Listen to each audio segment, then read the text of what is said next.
Hi, I'm Bybreen Samuels and welcome back to another episode of Soul Stirring Astrology, where I give you my textured take on the world of astrology. It's New Year's Eve, so obviously I'm going to be giving you a sense of some of the themes that are showing up in 2016.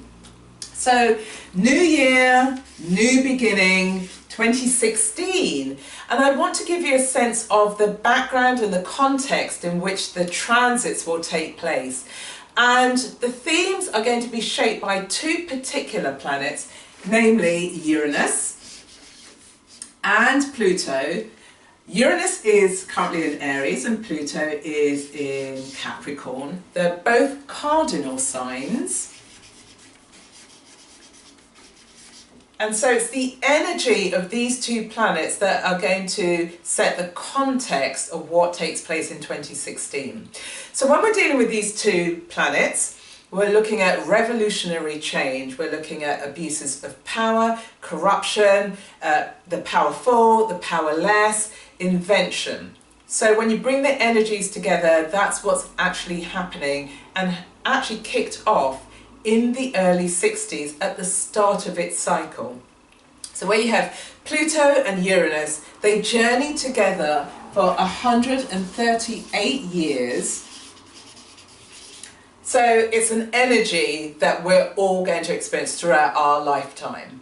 And in the 60s, there were certain world-changing events that took place, and we're beginning to feel the resonances of those changes as these two planets currently are squaring each other and have been squaring each other since about 2007, and we're now at the stage of the waning end of the square.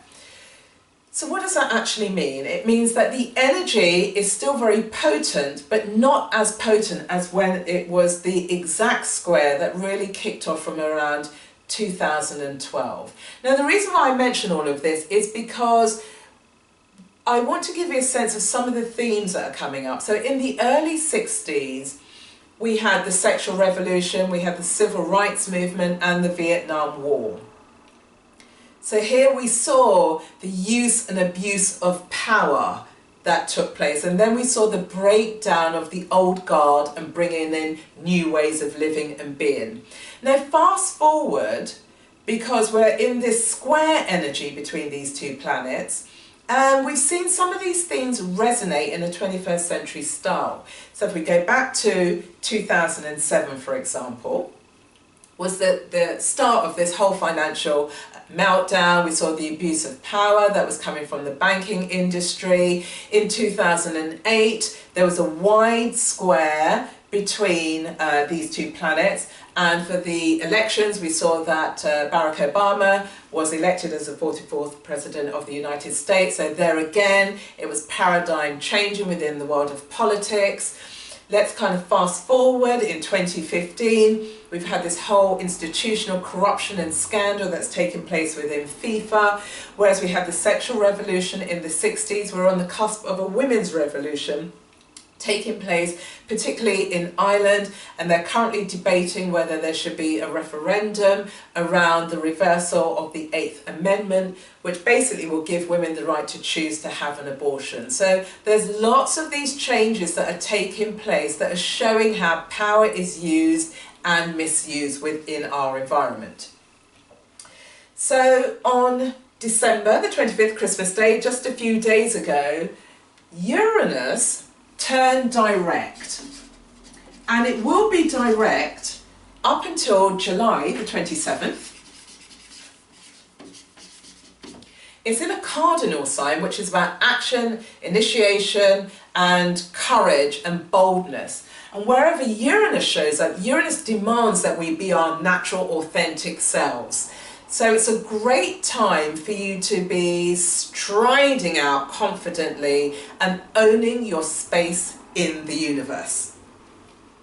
So we're looking at innovation, your uniqueness, your authenticity. So for example, it could be a great time for you to lead a tribe. And the reason why I say that is because Uranus rules Aquarius, and in the natural zodiac, Aquarius rules the 11th house of groups and the collective and communities. So if you have some type of innovation that you want to be leading a group of people. It doesn't matter if it's small, medium or large, it's a great time for you to do this. Or, for example, if you get Uranus in the second house, it could mean that you are really transforming your values, for example, and as a result of that, you're now claiming your uniqueness about the gifts and the skills that you have. You're putting them into good use, which then enables you to regenerate your finances, which then leads you to being self-sufficient, for example, because it's dealing with the house of Taurus, which is ruled by Venus. So if we step back into mythology for a moment, so Uranus was married to Gaia, Mother Earth, and they bore lots of children together who were born into monsters and titans, and some of these monsters had multiple heads and multiple arms, and Uranus was horrified by all of this. And so allegedly, according to mythology, what he did was he pushed his children back into the womb of Gaia. Gaia obviously was very unhappy with this, and so she fashioned a sickle and gave it to their youngest son, Saturn, who castrated his father. And so where we have Uranus showing up in the chart, it's an indication of where we've experienced some type of trauma. And the trauma could be around how we've tried to show our unique, distinctive self, and it was rejected from people around you, a friend's family or environment. And so therefore you lost your confidence to step forward and do your amazing, unique contribution in the world. Now that we have Uranus in Aries, which really is the blueprint for originality, it's the time to ignore everybody else, which you should be doing anyway, but really trust your instincts, have faith in what it is that you want to bring to the world and go for it. So this cardinal energy, as I said, turned direct on Christmas Day, so it's pushing us towards our new horizons, new frontiers. It's being supported also because we've got Pluto, which is going to be stationed at around 15 to 16 degrees in Capricorn. So there's going to feel a sense of there's no stone left unturned in terms of your personal transformation. So it's about really plunging in to, you know, the heart and soul of who you are so that you regenerate who you are. It's a cardinal sign again, so it's about really forcing you to confront yourself to deal with your own sense of transformation. Where we see Pluto in the chart, we're also dealing with power and leadership, for example. So that's personal leadership and political leadership or business leadership. So don't be surprised in 2016 if you feel your sense of leadership or your power is being challenged.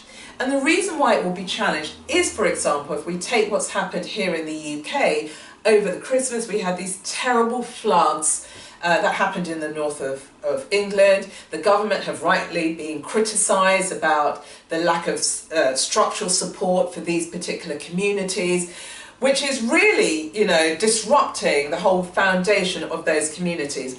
And their leadership is being challenged by us as the electorate, because what it is showing is that all of these public cuts, the cuts to the public purse, the slashing of budgets and transferring the responsibility of the state onto citizens, but taking it too far.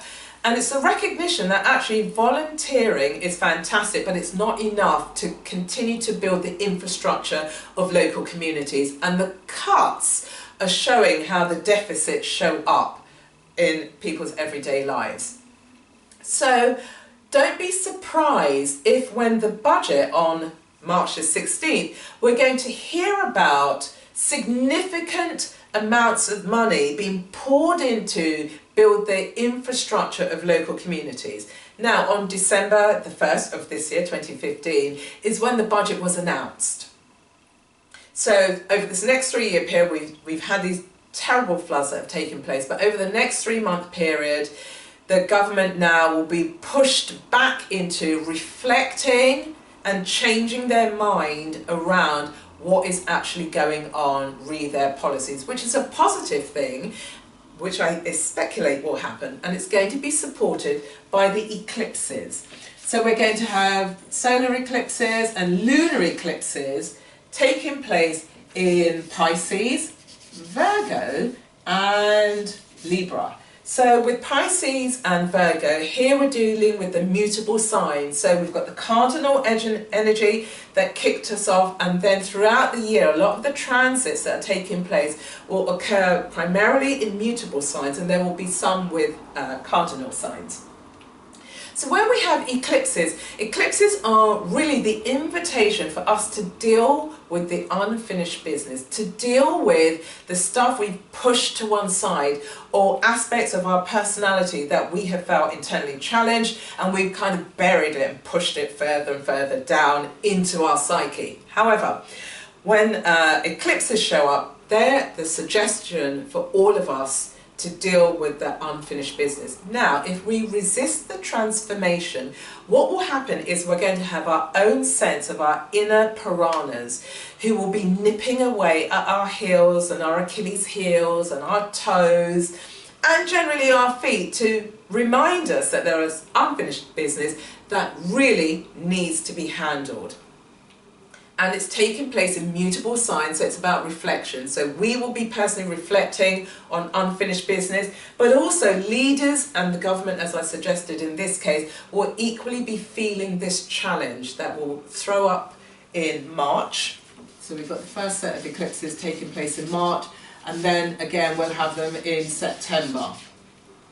Around this time, around the budget time, which will take place in March, there's a trine that will take place between Jupiter. Jupiter will be trining Pluto, and this is about expanded resources. And so what we may see is that the government coming up with solutions, financial solutions, to the issues and problems of the infrastructural deficits within local communities. And one of the ways that they might finance this is, for example, if they apply for funding from the European Solidarity Fund. And what this actually means is that there's a pot of money in Europe that governments can bid for to literally solve the types of problems that the UK is facing at the moment. Now, if the government goes down this road, given its kind of resistance and issues with Europe, it will give a really strong indication that yes, we are very much part of this European family. So the government's position around being bordered and boundaried and structured could be loosened, and that is reflected in the next set of the Saturn square Neptune, which has been carrying on for quite some time and will continue in 2016. And here's a wonderful illustration of Saturn. Let's take the government that's been quite resistant, and if it moves towards taking or applying for this European money or finding other monies that it may not have generated from within the economy, then this is a wonderful signifier to say that the old guard is breaking down and a new way of doing and being is showing up. Also, going back to this flood situation, structures, i.e. the foundations, people's homes, have been dismantled, i.e. water, Neptune, has dismantled and broken down families. So this, the mythology and the symbolism of the planets really do begin to show themselves.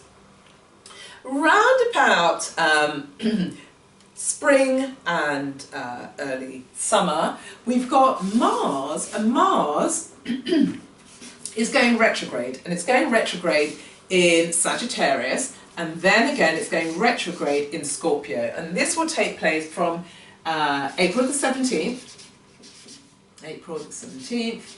through to about June the 27th, 2016. Now, Mars goes retrograde every 2 years, and so Mars is actually in a frustrated position because it's about assertion, which fits into this whole cardinal go for it, but its energy now is going to be slowed down when it goes in its retrograde motion. So it's not the greatest of times to be initiating projects, ideas, because the energy to assert is being brought back within each and every one of us. But it's a great time, given that Mars will be retrograding in Sagittarius. It could be a good time for you to rethink or review the principles, the philosophies, the ideals that you have pondered on and have used as the basis for the decisions and the actions you have taken in your life so far. So where it's retrograding, it's a time for you to review all of that. So that will be the first part of the retrograde. The second part of the retrograde will take place in Scorpio. So the first part is here again, it's the mutable sign. And then it's going into Scorpio, which is a fixed sign. So where Mars moves into Scorpio, it's about real power struggles, internal power struggles. It's about confronting yourself around issues that you have had difficulties in dealing with or focusing around. It could be around, you know, power, internal power struggles that you're having. It could be about the externalization of the power struggles, but now's the time for you to really think about it. At the same time that Mars is retrograding through Sagittarius, Saturn, which is currently in Sagittarius, is also retrograding around the same time. And so therefore the issues that Saturn has covered, and remember Saturn was in Scorpio for 2.5 years, Mars is travelling over that old ground. So it's a good time for you to think back to what was happening over the time when Saturn was going through Scorpio. The issues you faced then, some of those issues could be stirred up and come to the surface with Mars going through Scorpio. And if we think of the imagery around these two planets, we've got action and we've got focus. So it could be a time, once you've reflected on the principles and policies, for you to take focused action. But before you take the focused action, it's about having a really solid plan that you can confidently step forward once Mars goes direct again. So here we have this mutability taking place. Then moving forward through to September, so we've already had a sense of we've got the sense of the eclipses. First kicked off in March, and then, as I said, we've got them happening in September. So round about the same time, we're going to have Jupiter moving into Libra. So currently Jupiter is in Virgo and will be there until September the 8th. It moves into Libra on September the 9th and will be there until October the 10th, 2016. So as Jupiter has been journeying through Virgo, there's a sense that we've all experienced, a sense of discernment, critical thinking, being really attuned and stripping away irrelevancies. And so we would have learnt some valuable lessons, and we'll continue to learn them as Jupiter continues its journey through Virgo. When he enters into Libra, it's a sense of diplomacy and harmony and balance within relationships, because that's what Libra is known for, and that's the ideal from an archetypal point of view that Libra is moving towards. It wants a sense of balance, but actually Libra operates at the margin, so it's about the extremities. It could be you're somebody who's so immersed in relationships that you have no sense of yourself. Then conversely, you could be somebody who is so fearful of relationships that you hover on the periphery. When Jupiter shows up, it's going to expand, or it potentially expands, either of those perspectives. So you could be over-promising within your relationships, which means that you could let people down. So you want to strike the balance whereby you have a sense of being committed to your word, but actually having this sense of inclusiveness, reaching situations and providing solutions where everybody feels as if they're heard, their views have been taken on board. So it's a great aspect and a great time if you're a negotiator, if you're a diplomat, a leader or politician. It's about this sense of inclusivity. How are we attempting to be more inclusive within our lives? And it's relationships. So it could be a time where relationships are expanded, you know, more friends, more partnerships, more, you know, relationships generally, in a positive way. Now, a couple of months later, we've got the US elections that takes place on November the 8th. Now, picking up on this principle that it's about harmony and balance and fairness for others, whoever wins the election. Now, all of us, and including the American electorate, have been through this discriminating time with Virgo. So whoever wins, the policies are going to be scrutinised in such a way that they have to come up with a manifesto or a mandate that's going to appeal to the collective, whereby it's a win-win and everybody's included around the table. So the discerning eye of Virgo is going to come in handy in all of our lives as we move through and consider how we relate to others. Also, just stepping back to on September the 10th of this year, we have Saturn, and Saturn here again is going to be squaring Neptune. And so it's a case of the old way of doing things is lessening, and this Jupiter in Libra is leading the way. It's a, you know, it's a cardinal sign. Libra's a cardinal sign, so it's about leading the way towards harmonious relationships. So that takes us through November, and then on December the 25th, on Christmas Day, we have another Saturn, and this time Saturn forms a wonderful trine to Uranus.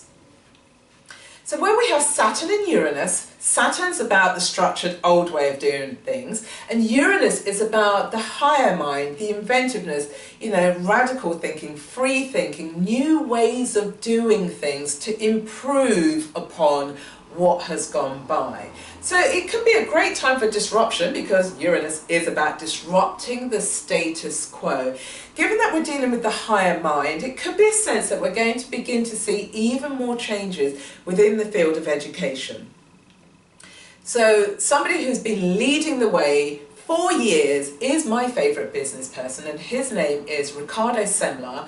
He is the chief exec of a company based in Brazil called Semco. Written 2 books, one called Maverick, and when I saw that name I thought that's right up my street, and then The 7-Day Weekend is equally very appealing. But he lays the foundation in terms of how we bring our uniqueness into the world, and it's a phenomenal read. However, what he did was he took his entrepreneurial spirit and application and know-how and focused that energy and attention and skill set into the education market. And he's created a series of schools called the Lumia schools, which are based in Brazil. Now, 12 schools across the whole world have been chosen as being the most innovative in the world, and the Lumia schools are one of the 12. And so what they've done is that they've removed the boundaries and the barriers to education. So you're a child in Sao Paulo, for example, and you can be learning and sharing and growing and experiencing the teaching world with a child in Kingston, Jamaica, or, you know, in Tokyo, in Japan. So it's about the lessening, i.e. here we have the Saturn, the structures have disappeared, and the inventiveness around how we are able to educate the masses, irrespective of where you are in the world, is showing up. And here we have Uranus, and Uranus is about technology, and technology is what Ricardo Semler has used in terms of breaking down those barriers. So it's a great time for disruptions, disruption within the education system, and I think that's long overdue, because sadly I feel that our young people are being taught in a way whereby it doesn't mirror and match where we are today and where we're going in the future. So that gives you a sense of the energies for 2016, some of the themes. So it's a sense of the cardinal, confidently going forward, the mutability, having a sense of your when to be flexible, when to change your ideas, based on this solidity that we gained as, you know, Jupiter has moved through and continues to move through Virgo, but also the North Node is stationed within Virgo throughout 2016. And the North Node in Virgo, it continues this discriminatory approach to your new future, your new direction. And it's in Virgo, so it's about mutability, so it's about being discerning but being flexible, so weighing up your options, and once you've made a decision, go for it with confidence. So that's it for 2016. That's my sense of what some of the themes are going to show up. And yeah, have a fantastic New Year's Eve. Really look forward to sharing more astrology with you in 2016, and thank you everyone who supported me on my journey as I bring you my take on the world of astrology. I love sharing this information with you. If you've got any comments, feel free to put them in the box below. If you liked anything in terms of what I've shared with you today, share it with your network. You can like, you can subscribe, and I look forward to delivering even more to you in 2016. Now, the quote I want to leave you with this week is from somebody called Michael Josephson. And what he said is this: approach the new year with the resolve to finding opportunities in everyday realities. Okay, so it's new year, new beginning. Bring your discerning eye to the world that you live in. Literally, the world on your doorstep, the world in your pocket, i.e. we carry it with us all the time in terms of our smartphones, but show up in the world and do so confidently. So have a fantastic New Year's Eve, and I look forward to sharing more with you in 2016. Thank you.